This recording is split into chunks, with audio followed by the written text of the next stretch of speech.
In this video, we will discuss the required elements for your portfolio page. Before we get started, it's important to note that each undergraduate marketing and business degree program here at Full Sail has different requirements. While the home, about, resume, blog, and contact pages are similar in nature, the portfolio page will fluctuate greatly depending on which degree program you are pursuing. You may also want to add projects you completed outside of Full Sail. Let's review how to add multimedia projects to your portfolio page. To get started, you'll want to locate Pages on the left menu and select All Pages. Here, you're going to want to locate your portfolio page. Because each degree program is vastly different, I have set up portfolio pages for each individual undergraduate business and marketing degree program. For this exercise, I'm just going to select digital marketing. Once you have your portfolio page open, you'll want to select Edit with Elementor.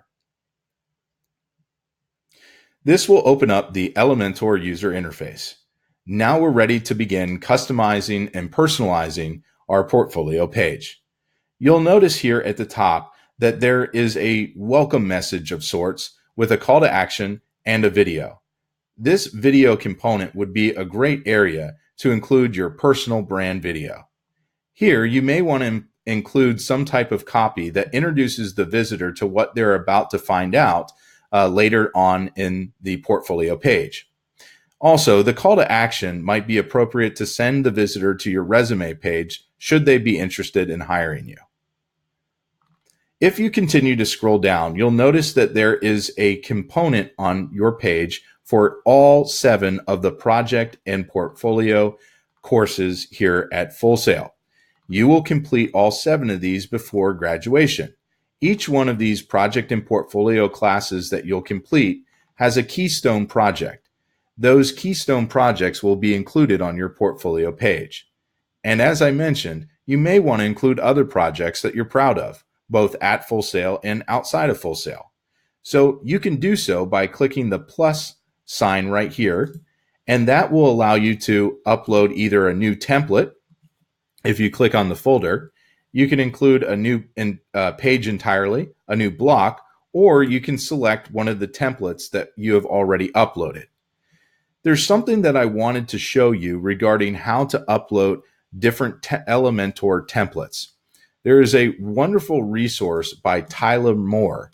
It's called Tyler.com. Tyler Moore is a web design and developer over in California.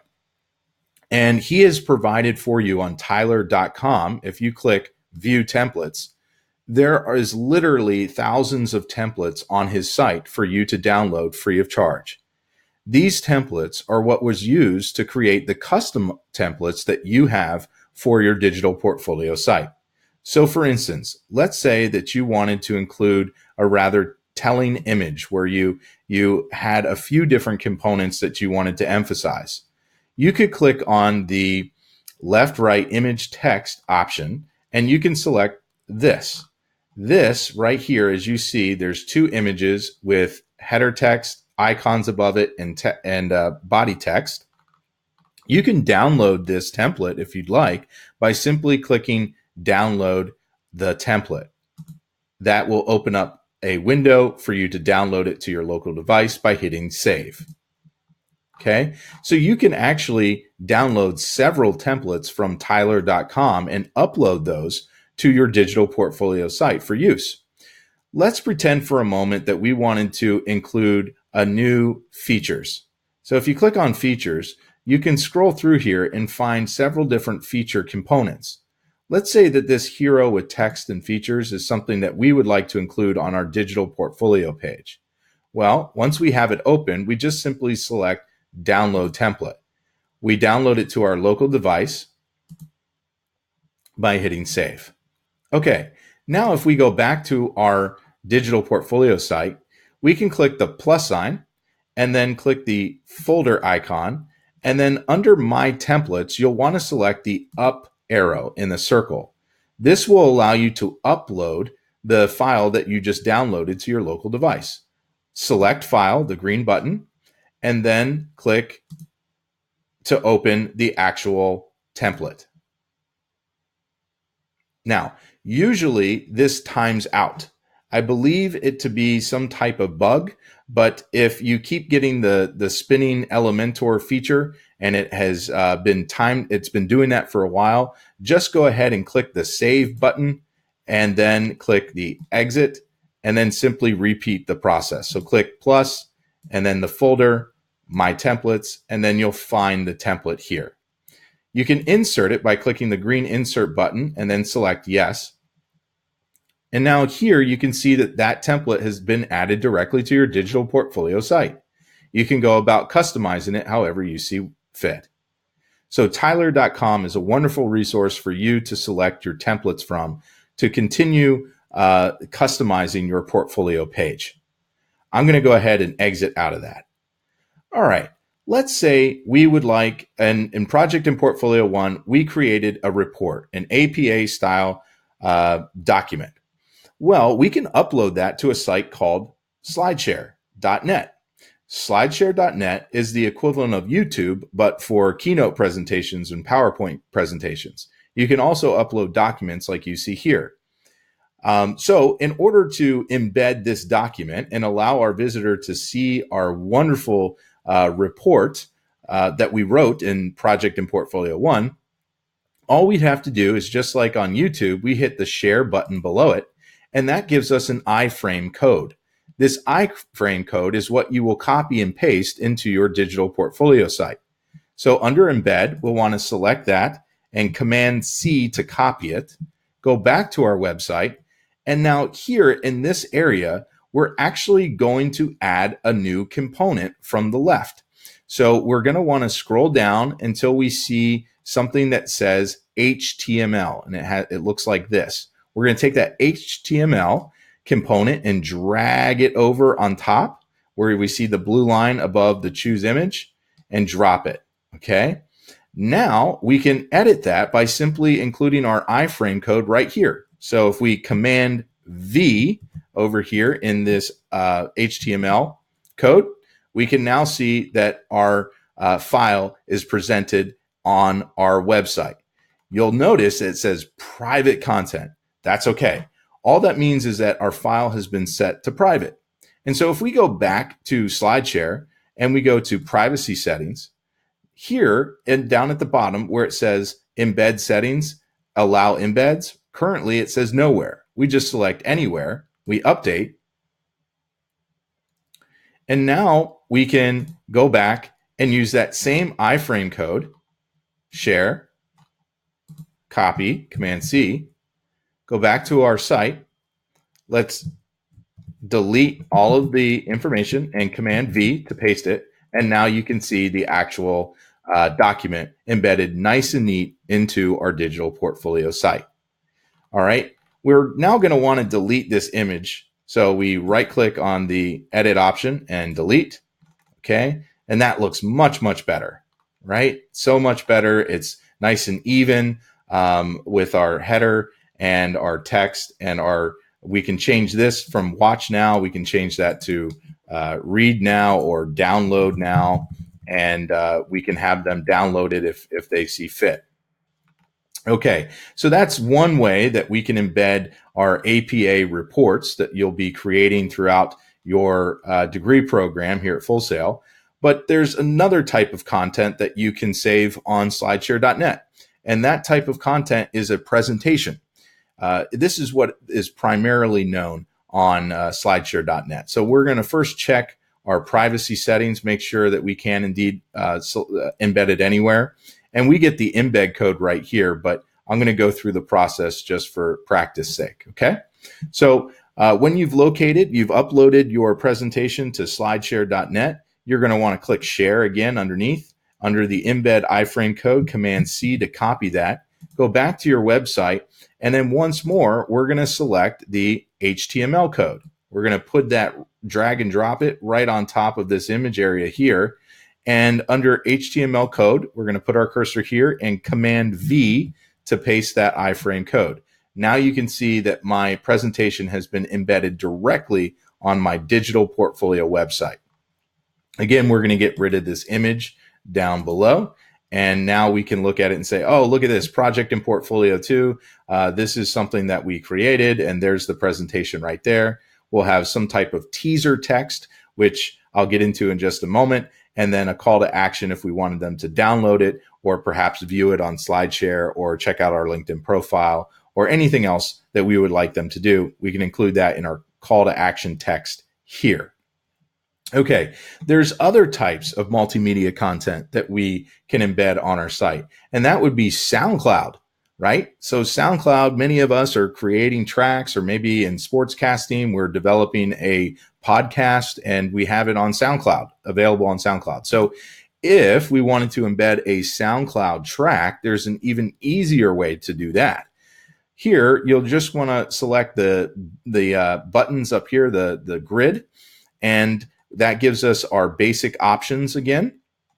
If we scroll down on the left, we're going to find one that says SoundCloud with little headphones. If we drag that component over and place it where the blue line is on top of the image, we now have a space to include a SoundCloud track.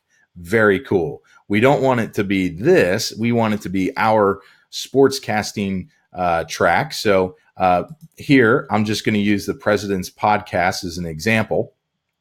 And you just select share underneath the track that you want to share. And you copy this link here, Command C to copy it. Let's go back to our website. And here on the left pane, you see link. We are going to Command V to paste that link. And you'll notice it changes to our President's Podcast right there. You can also show a visible player. So let's say if you wanted to do the visible player, it's going to be a nice square. It'll be a lot larger than what we just saw. And so that's the visible player option. That might be pretty cool for this particular layout. So again, if we right click on this edit to delete this default image there, now we can see that the podcast is in great alignment with the title and the teaser text and the call to action down on the right. Okay, but there's still more. We can embed video directly into our site. And the way that we do that, once more, we hit the grid and we drag and drop this video component over here for project in Portfolio 4, let's say. Okay, and now you can see that based on the link, there is a YouTube video embedded directly on our site. I'm going to right click that, delete the default image so it gives us an idea of what this is actually going to look like. Let's go and grab our own YouTube video by opening up the YouTube video. We're going to hit share, and then this is where we copy that shareable link. We go back to our website, and here we're going to click the edit button on the video itself. Over here under the URL, we are going to Command V to paste it. And now we can see that that's our video that has been nicely embedded on our digital portfolio site. All right. And then the last thing that I wanted to show you is this image. Let's say that we just wanted an image, and maybe we've taken a screenshot of a Excel spreadsheet that we created, or we took a picture and that picture was used in a marketing campaign or something like that. We want to embed a simple image right here, and then have them download a report instead. Well, we can do that. Here, we're just going to need to include our own image. And the way that I'm going to show you how to do that is I'm going to give you unsplash.com as a resource for high resolution, royalty-free images that work really well for placeholders and descriptors for design purposes on your digital portfolio site. Let's say we were in marketing and we wanted the visitor to download a marketing report. And instead of embedding the report on our site, we wanted them to download the report. And so perhaps this image here would work really well on our digital portfolio. We would click on it, click download free, and download it to our site. I'm just going to call it marketing. Save it on our local device. Okay. Now, as always, when we download high resolution photos, we're going to need to resize them to be web friendly. So let's open it up in our preview tool on our MacBook Pros. and then hit Tools and then Adjust Size. Now we can adjust the size from 1.6 megabytes to something significantly smaller.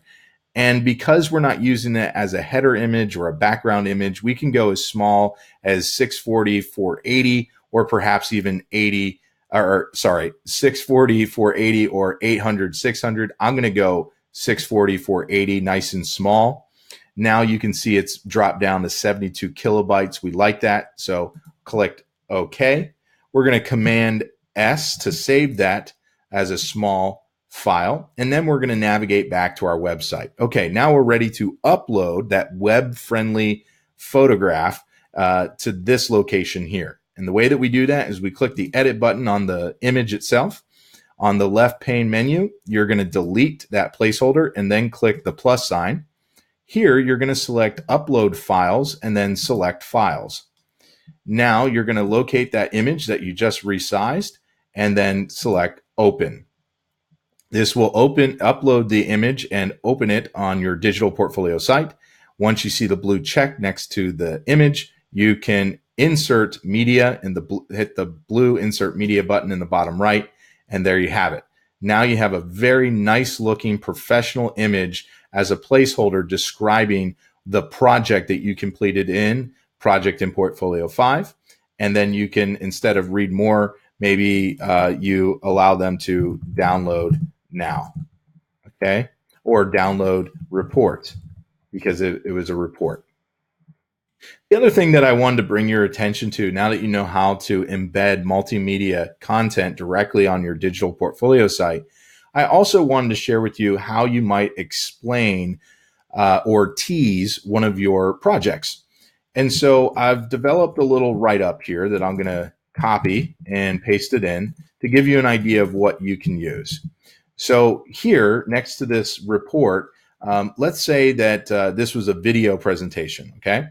And it might read, this video presentation is an assignment completed during my music business degree program at Full Sail University that showcases my ability to monitor my personal brand online using tools like Hootsuite and Google Alerts. To produce and edit this video, I used Adobe Spark.